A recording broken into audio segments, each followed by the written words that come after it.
August 1942. The skies over occupied Europe were thick with clouds, gunfire, and the roar of engines. German flak batteries and Luftwaffe fighters had grown accustomed to seeing Allied bombers in waves.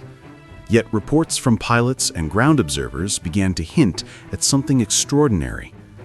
The B-17 Flying Fortress, a bomber initially dismissed as slow and vulnerable, was transforming into Germany's most feared aerial adversary. It wasn't just its size or bomb load. It was a secret embedded in its very design, a combination of firepower, durability, and tactical innovation that the Reich's forces could neither anticipate nor counter effectively. The earliest missions over occupied France in mid-1942 were perilous. The Luftwaffe assumed that massed fighters and anti-aircraft artillery could easily decimate formations of the Flying Fortress. However, repeated sorties revealed a startling reality. The B-17 could absorb punishment that would have destroyed other aircraft. Engines caught fire, yet continued running. Wings bent under stress, but refused to break. And crews learned to jettison bombs and maintain control under conditions that would have grounded any other bomber. For German pilots, each encounter with a B-17 was a lesson in frustration and disbelief. By October 1942, Luftwaffe intelligence began collecting detailed reports. One reconnaissance photo showed a B-17 returning from a mission with over 30 visible flak hits, yet the plane landed safely. Engineers at the German testing facilities tried to calculate the aircraft's structural limits, but every simulation underestimated the durability they witnessed in the field. The Flying Fortress was more than just steel and engines. It was engineered resilience. The secret, however, went deeper than armor and firepower. Allied bomber crews had adopted a novel formation tactic known as the combat box. This flying arrangement allowed overlapping fields of defensive fire, turning the B-17 into a moving fortress of machine guns. German fighters approaching from any angle were met with a wall of synchronized fire, making the notion of an easy kill obsolete. For every Luftwaffe ace, these formations were a nightmare. No amount of experience or skill could reliably penetrate them without heavy losses. By early 1943, the scale of production became another shock to Germany. The United States had ramped up mass production of the B-17, with nearly 100 aircraft rolling off assembly lines each month. Unlike Germany's precision-limited manufacturing, the U.S. could replace losses quickly, ensuring that every squadron in England had sufficient aircraft for sustained campaigns. The Luftwaffe quickly realized that even if they could destroy a few dozen B-17s, the Allies' industrial capacity ensured a relentless and growing wave of bombers. German intelligence also began noticing the evolution of crew training and tactics. Each B-17 squadron was supported by long-range fighters such as the P-51 Mustang, and crews had learned to maximize both offensive bombing efficiency and defensive maneuvering. They shared knowledge between missions, analyzed German engagement patterns, and adapted in real time. The Flying Fortress was no longer just an aircraft. It was a system of operational learning, adaptability, and industrial might. The impact on German pilots and commanders was psychological as well as tactical. Reports from the Eastern and Western fronts indicated growing anxiety when facing formations of B-17s. One Luftwaffe memo described crews as hesitant and overcautious when approaching the formations, acknowledging the aircraft's defensive superiority. German flak batteries had to adjust firing patterns, yet often their best efforts resulted in only superficial damage. For every B-17 lost, dozens of German aircraft were expended in pursuit. By mid-1943, strategic bombing campaigns reached new heights. The Allies targeted industrial hubs such as Hamburg, the Ruhr Valley, and aircraft production centers in central Germany. The B-17's resilience, combined with formation tactics and fighter support, allowed bombers to survive missions that had previously been considered suicidal. German military analysts admitted in classified reports that the Flying Fortress was effectively changing the balance of air power over Europe. One of the most significant revelations came when intelligence officers recovered reports from downed B-17 crews. These documents detailed in-flight procedures for engine management under fire, structural flex tolerances, and defensive firing techniques. Engineers at German testing facilities studied these accounts, realizing that the Flying Fortress had been optimized not only for durability, but for survivability in sustained combat scenarios. It was a system designed with redundancy, resilience, and tactical foresight.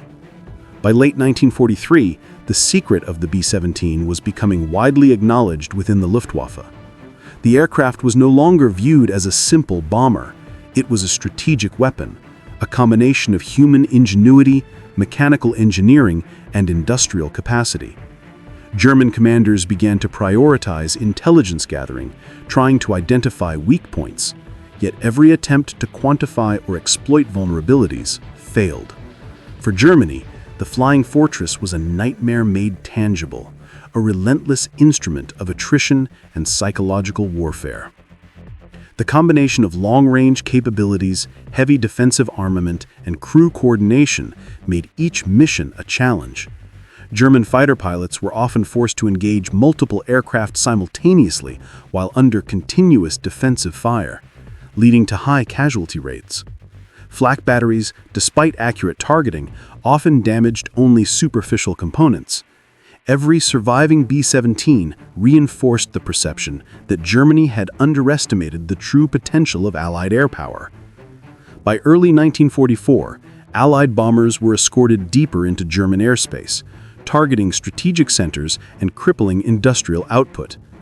The Flying Fortress had become a symbol of unstoppable momentum, proof that industrial scale, tactical innovation, and resilient design could overcome even the most experienced air defenses. German engineers, aces, and commanders all recognized the aircraft's dual power. It inflicted damage while simultaneously demoralizing the opposition. The story of the B-17 Flying Fortress illustrates a crucial lesson. The secret of its effectiveness was not a single innovation, but a combination of design, tactics, training, and industrial production. German pilots may have possessed skill, but they were facing an adversary optimized for sustained combat, long-range operations, and adaptive learning. The Flying Fortress was not just a plane. It was a system designed to dominate, endure, and outlast any opposition. In the months that followed, as missions continued over Germany, every surviving B-17 reinforced the reputation of the aircraft as Germany's most feared target. By combining armored fuselage, defensive firepower, formation tactics, and rapid production, the Allies had created a bomber that could survive the Luftwaffe's most determined efforts.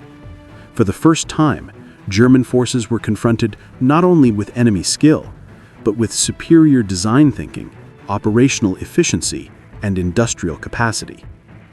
The secret of the Flying Fortress, its durability, formation tactics, and integration into a broader strategy, was a revelation. It would become a cornerstone of Allied air power and a turning point in the European air war. Germany, despite its technological sophistication, was unable to match the combination of firepower, resilience, and numbers. The Flying Fortress was a nightmare made real, a symbol of what happens when innovation meets industrial scale, and a testament to the Allies' strategic foresight. By March 1944, the full scale of the Flying Fortress's impact became undeniable. German intelligence reports detailed sorties over key industrial targets like Hamburg, Berlin, and the Ruhr Valley, noting that formations of B-17s consistently reached their objectives despite heavy anti-aircraft fire. Flak batteries, once confident in their ability to stop Allied bombers, found themselves facing an enemy that seemed impervious to conventional tactics. Observers noted B-17s returning with wings shredded, engines smoking, and fuselages pocked with flak holes, yet crews survived and planes landed safely. It was a psychological blow to Germany, demonstrating that the Luftwaffe's traditional dominance was no longer absolute. German fighter units were assigned to intercept the bombers in increasingly desperate operations. Experienced aces reported that engaging a B-17 formation often required attacking multiple aircraft simultaneously, each bristling with defensive fire. Machine guns covered every approach angle, forcing attackers into calculated but dangerous maneuvers. Even when fighters inflicted damage, the bombers' redundancy allowed them to continue missions. Pilots recalled that surviving encounters with the Flying Fortress demanded precision, coordination, and sometimes sheer luck. Reports repeatedly described German crews as shocked and overwhelmed by the bomber's resilience. Meanwhile, Allied tactical innovation continued to enhance the B-17's effectiveness. Formation flying tactics evolved into the combat box, where bombers flew in layered, staggered arrangements, ensuring overlapping fields of defensive fire. This method transformed the aircraft from a vulnerable target into a moving fortress, capable of mutual protection. German pilots, even the most seasoned, found that their traditional head-on or tail-chase attacks were now suicidal. The Flying Fortress had redefined the rules of engagement in the European theater. In April 1944, German engineers attempted to analyze B-17 wreckage recovered from crash sites in occupied territory. The fuselage revealed a network of reinforced steel frames and self-sealing fuel tanks designed to withstand flak hits. Engines, though powerful, were engineered for redundancy, capable of running at reduced capacity if damaged. Cockpits were ergonomically arranged to allow efficient operation under fire, and defensive gun positions were strategically placed to maximize coverage. Each structural detail revealed careful foresight, blending technology and battlefield experience. German engineers admitted privately that replicating such a design would require industrial capacity and materials Germany could no longer reliably provide. The psychological toll on German air and ground forces intensified as the Allies prepared for the invasion of France. Reconnaissance indicated that thousands of B-17s were being deployed to soften German defenses in preparation for D-Day. For every bomber destroyed, multiple replacements were already en route from the United States. Germany's attrition strategy, once effective against smaller numbers of bombers, could no longer compete with this relentless production. The Flying Fortress was not just a plane.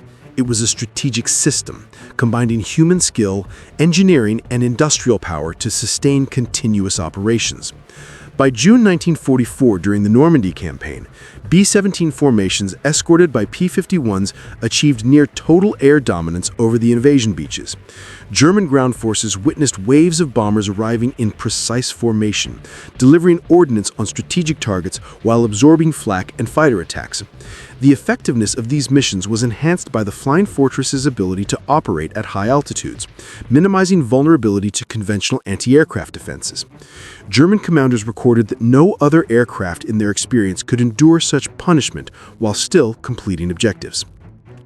German pilots recounted that the B-17's resilience forced them to reconsider combat tactics entirely.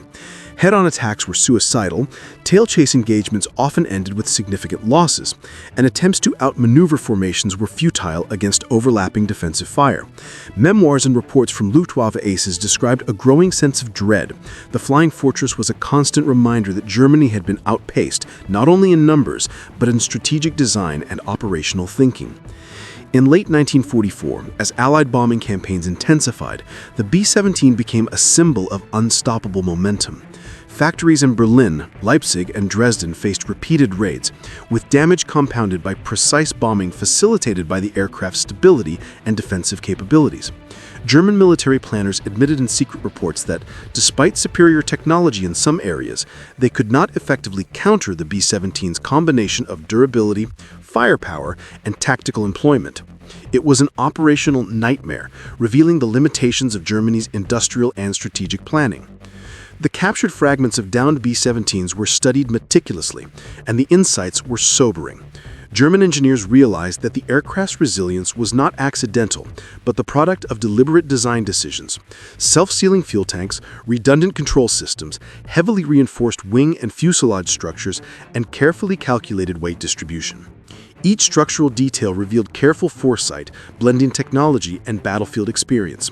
German engineers admitted privately that replicating such a design would require industrial capacity and materials Germany could no longer reliably provide.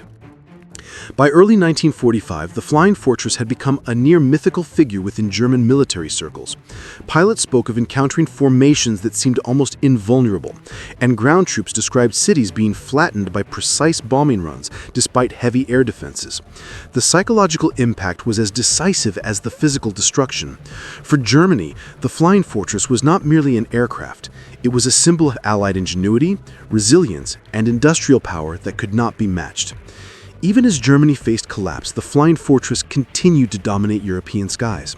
The Allies maintained relentless bombing campaigns, with B-17 striking oil refineries, transportation hubs, and military installations with surgical precision. German anti-aircraft units and fighter pilots were exhausted, morale was declining, and the limitations of their industrial base were painfully clear. The Flying Fortress had revealed the stark reality. No amount of skill or innovation alone could compensate for insufficient resources, inadequate production, and flawed strategic planning. In the post-war period, historians would examine the Flying Fortress not only as a weapon, but as a lesson in integrated warfare. The combination of aircraft design, crew training, formation tactics, and industrial capacity demonstrated the decisive importance of combining technology with strategy and production. Germany had encountered the Flying Fortress, studied it, and feared it, yet it remained untouchable until the end of the war. The story of the B-17 Flying Fortress is more than a tale of aircraft and bombs. It is a narrative of human ingenuity, strategic foresight, and the terrifying effectiveness of a system designed to endure and dominate. For Germany, the secret of the Flying Fortress became the nightmare they could never fully overcome, a plane that embodied resilience, precision, and industrial power, turning what might have been an ordinary bomber into a weapon that changed the course of the air war over Europe. Even today, aviation historians reflect on the B-17's role not only in World War II, but in the evolution of aerial strategy. It was a machine that Germany could neither replicate nor counter fully, a flying fortress that was, in every sense, the Reich's most feared target. The secret of its power was revealed slowly through destruction, survival, and meticulous observation, proving that sometimes the deadliest weapons are not those with the largest guns, but those designed to endure, adapt, and outlast every challenge thrown at them.